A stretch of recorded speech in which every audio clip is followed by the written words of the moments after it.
Let's start by talking about these spending plans, Jonathan. It's interesting, wasn't it? Labour very proudly saying we have fully costed all our promises. The Conservatives saying more or less the same thing. But the IFS have combed through it and said, look, your sums do not add up.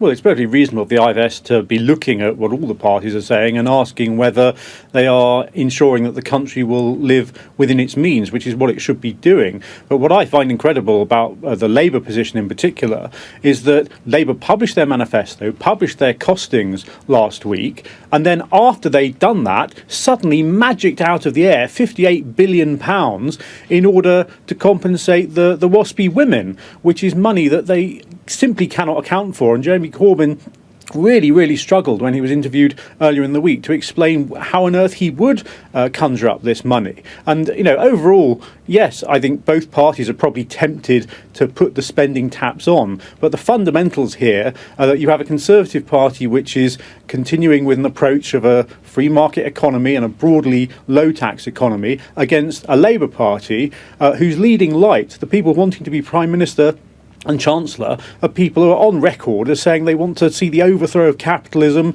They look to places like Venezuela for inspiration. Okay. I know who I'd rather see running the economy, frankly. OK, well, Labour and the Conservatives both under attack by the IFS today and not getting their sums right. And Dawn, it comes down to credibility, doesn't it? Their credibility when it comes to the economy and how much they're spending has taken a massive hit from the IFS. Is that going to matter at the polls, though?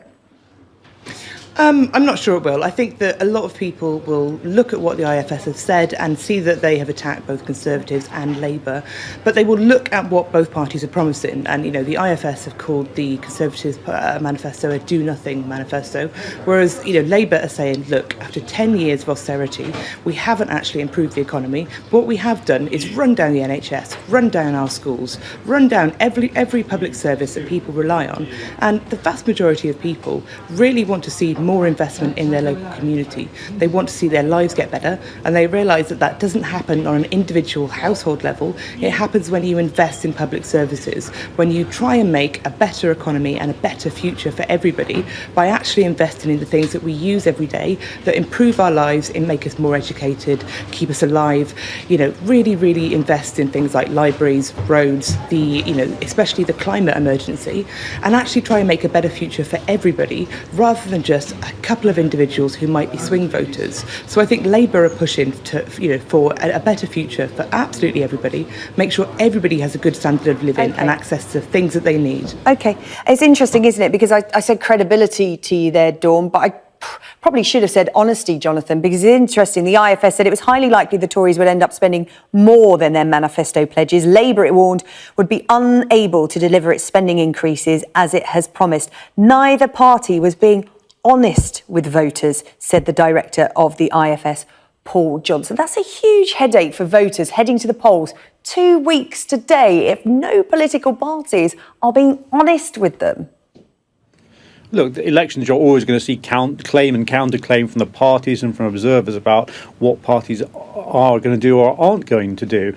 What I find particularly concerning about the Labour offer is that Jeremy Corbyn says that only the top 5% would pay more tax. And yet again, there is fundamental dishonesty in that position because we've seen the tax on dividends, the abolition of the married couples allowance would affect millions of people across the board. And also the taxes on business. He says, we're going to raise taxes or corporation tax. That will only affect business. Well, when you raise a tax on business, that affects everybody. It affects shareholders in the company, it affects customers, and it affects the employees. The money has to come from somewhere, and I don't think the public are getting particularly credible answers to where that money would come from. OK, let's talk about this YouGov poll that came out today. And Dawn, that's being seen as significant because while everybody is scoffing at polls because we see what it did in the 2017 general election and during the referendum, this YouGov poll will matter to people because they got it right when they predicted a hung parliament last time out when other pollsters didn't. And that is predicting a Conservative majority win. And it's forcing Labour and the Lib Dems to change tack today in their approach to this general election. Is that possible to make an impact with 2 weeks to go?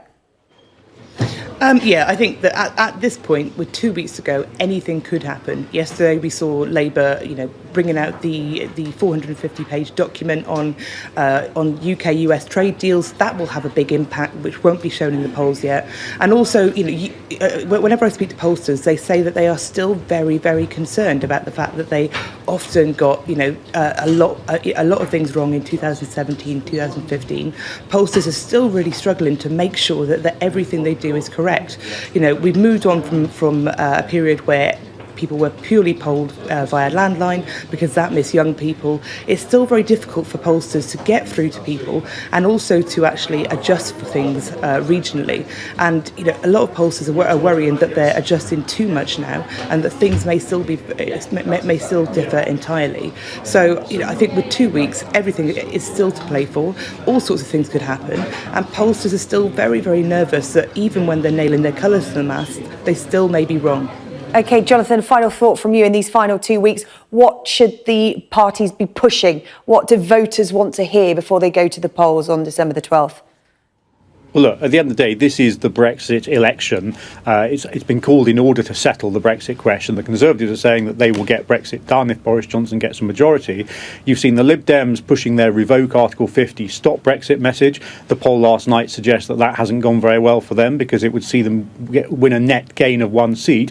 Meanwhile, the Labour Party, with their dither and delay over Brexit and prevarication and more referendums and all the rest of it, potentially are losing dozens of seats in the Midlands and the north of England, including losing seats to the Conservatives, which the Conservatives have never, ever held before, but where people in their huge numbers voted for Brexit. And Labour have a huge problem here, particularly in the West Midlands and in the northeast of England, where the people voted 60, sometimes 70% in favour of Brexit, and yet they see their party not being willing to go ahead with delivering that referendum result.